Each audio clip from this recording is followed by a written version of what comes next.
மஞ்சளோட YouTube channel சார்பாக அனைவருக்கும் வணக்கம். இன்று ஜூலை 15 கர்மவீரர் காமராஜர் அவர்களின் பிறந்தநாள். இந்நாளில் அவரை போற்றி புகழ்வோம். முன்னுரை.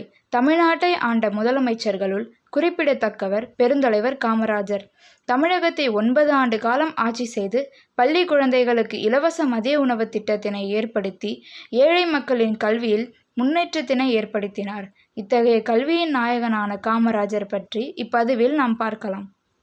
இளமை பருவம். கர்மவீரர் காமராஜர் அவரது ஆரம்ப கல்வியை தனது ஊரான விருதுநகரில் சத்ரிய வித்யாசாலா பள்ளியில் தொடங்கினார். படிக்கும் போதே மிகவும் பொறுமையுடனும் விட்டு கொடுக்கும் மனதுடனும் விளங்கினார். இவரது 6வது வயதின் போது அவருடைய தந்தையை இழந்ததால் அவரது பள்ளி படிப்பை தொடர முடியாத நிலைக்கு தள்ளப்பட்டார். அதன் பிறகு அவரது மாமாவின் துணிக்கடையில் வேலைக்கு சேர்ந்தார். அரசியல் பணி. இளமை காலம் முதலே சுதந்திர போராட்ட கருத்துகள் மூலம் ஈர்க்கப்பட்டவர்.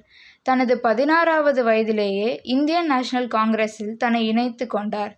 1930ஆம் ஆண்டு ராஜகோபாலாச்சாரி தலைமையில் நடந்த உப்பு சத்தியாகிரகத்தில் கலந்து கொண்டு வேதாரண்யம் நோக்கி நடந்த திரள் அணியில் பங்கேற்று கைது செய்யப்பட்டு சிறையில் அடைக்கப்பட்டார். பிறகு அடுத்த ஆண்டே காந்தி இர்வின் ஒப்பந்தத்தின் அடிப்படையில் விடுதலை செய்யப்பட்டார். ஒத்துழையாமை இயக்கம், வைக்கம் சத்தியாகிரகம், நாக்பூர் கொடி சத்தியாகிரகம் போன்றவற்றில் பங்கேற்ற காமராஜர் அவர்கள் சென்னையில் வால் சத்தியாகிரகத்தை தொடங்கி நீல் சிலை சத்தியாகிரகத்திற்கு தலைமை தாங்கினார்.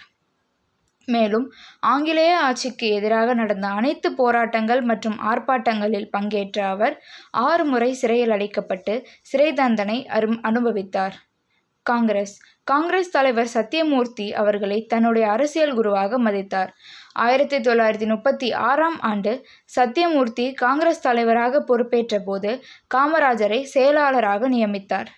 தமிழக முதல்வராக 1953ஆம் ஆண்டு ராஜாஜி கொண்டு வந்த குலக்கல்வி திட்டத்தால் எதிர்ப்புகள் கிளம்பியது.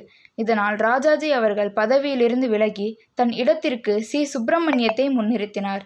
கட்சி சட்டமன்ற உறுப்பினர்களின் கூட்டத்தில் காமராஜர் பெருவாரியான வாக்குகளை பெற்றதால் 1953ஆம் ஆண்டு தமிழக முதல்வராக பொறுப்பேற்றார். காமராஜர் தன்னுடைய அமைச்சரவையில் தன்னை எதிர்த்து போட்டியிட்ட சி. சுப்பிரமணியத்தையும் அவரை முன்மொழிந்த எம். பக்தவச்சலத்தையும் அமைச்சராக்கினார். தன்னுடைய முதல் பணியாக குலக்கல்வி திட்டத்தினை கைவிட்டு மூடப்பட்ட 6000 பள்ளிகளை திறந்தார். கல்வி 17,000க்கும் மேற்பட்ட புதிய பள்ளிகளை திறந்ததோடு மட்டுமல்லாமல் பள்ளி குழந்தைகளுக்கு இலவச மதிய உணவு திட்டத்தினை ஏற்படுத்தினார். இதனால் ஆங்கிலேயரின் ஆட்சி காலத்தில் 7% இருந்த கல்வி கற்போரின் எண்ணிக்கை காமராஜர் ஆட்சியில் 37% உயர்ந்தது. தொழில்துறை நீர்ப்பாசன திட்டங்கள், மின் திட்டங்களை போன்றவற்றிலும் முன்னேற்றத்தை ஏற்படுத்தினார். நெய்வேலி நிலக்கரி திட்டம், பெரம்பூர் ரயில் பெட்டி தொழிற்சாலை, திருச்சி பாரத் ஹெவி எலக்ட்ரிக்கல்ஸ், கல்பாக்கம் அணு மின் நிலையம், ஊட்டி கச்சா பிளம் தொழிற்சாலை, கிண்டி டெலிபிரிண்டர் தொழிற்சாலை. நீர்ப்பாசனம் மேட்டூர் கால்வாய் திட்டம், பவானி திட்டம், காவேரி டெல்டா வடிகால் அபிவிருத்தி திட்டம், மணிமுத்தாறு, அமராவதி, வைகை சாத்தனூர், கிருஷ்ணகிரி, ஆரணியாறு போன்ற நீர்ப்பாசன திட்டங்களையும் ஏற்படுத்தினார். காங்கிரஸ் தலைவர்.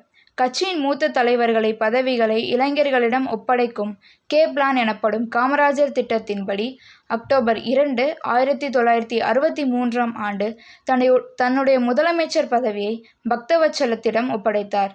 1963 அக்டோபர் 9ஆம் தேதி காங்கிரஸ் கட்சியின் தலைவராக பொறுப்பேற்றார். 1964ஆம் ஆண்டு ஜவஹர்லால் நேரு மரணம் அடைந்தவுடன் லால் பகதூர் சாஸ்திரி அவர்களை இந்திய பிரதமராக முன்மொழிந்தார். 1966ஆம் ஆண்டு லால் பகதூர் சாஸ்திரியின் திடீர் மரணத்தை தழுவ 48வது வயது நிரம்பிய நேருவின் மகள் இந்திரா காந்தியை இந்தியாவின் அடுத்த பிரதம மந்திரியாக்கினார். இறப்பு 1975ஆம் ஆண்டு அக்டோபர் 2ஆம் தேதி தன்னுடைய 72வது வயதில் காலமானார்.